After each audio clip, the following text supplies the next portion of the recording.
Hi, okay, let's talk about shortcuts, and we can start up by talking about the shortcuts for view. So if we zoom out a bit and press ctrl+alt+0, we have now set the camera position. And if we press 1 on numpad, we see the object from the front, number 3 on numpad from the side, and number 7 from the top, and 0 the camera view. And if we press ctrl+alt+q, we see all views at the same time, and it can be pretty handy.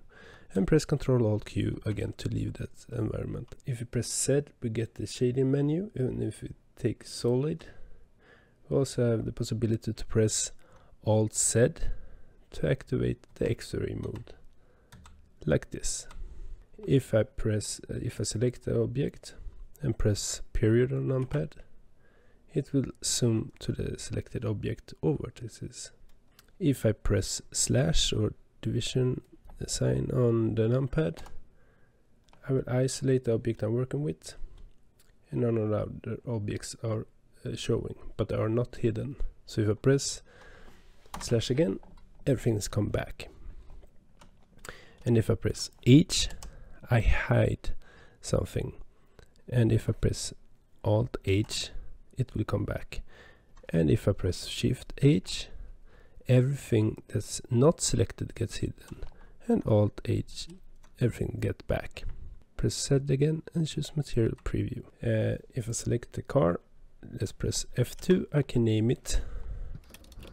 And if I select several objects, I can press ctrl+j, and they are joined together as one. And right now the wheels are free from the body, and we want to parent them. Let's select the wheels and then select the parent and press ctrl+p to set the car to be the parent to the wheels, like this. And if we want the wheels to be free again, select them and press alt+p to clear the parent. If you select something and press shift+tab, we have activated snapping. And you can see it snaps. And to turn off, shift+tab. If we isolate the wheels again, like this, and we can press number 3 to see it from the side, and press shift+d. Put them here. These are now a copy of these wheels, but if we select these wheels and press alt+d instead of shift+d, and we start to edit this wheel like this, you can see alt+d made this like an instance instead and not a copy. So this is also pretty handy. But let's undo that. So if we zoom in and press tab to enter edit mode, you can cycle through the different edit mode by pressing 1 not on numpad, 2, 3. So we have vertices mode, edge mode, and face mode. So if we're in face mode, select a face and then press Ctrl and left click over here. It will select all the faces between in the shortest way, and this also works with vertices as well.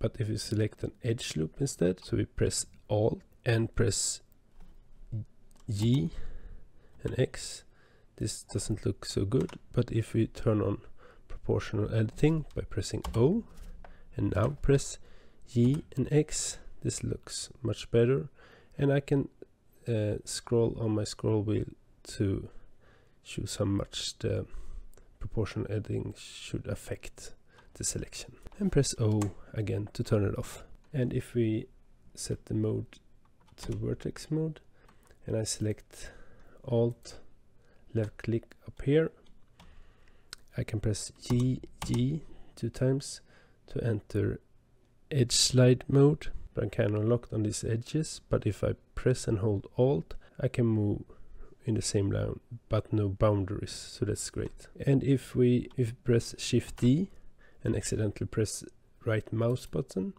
we now have a copy of vertex in the same place. This is no good, but if we press A, select everything, and then press M to merge, we can choose merge by distance. You can see down here removed 72 vertices that are copies, so that's good. And if I now try to move, we can see it's only one. So this is a nice way to clean up your object. And if we bring back the car again, but if we select the car, I want to indicate the light and the handle to be free, we can enter edit mode, and I can press P, and I get the question what to separate. I want to separate by loose parts.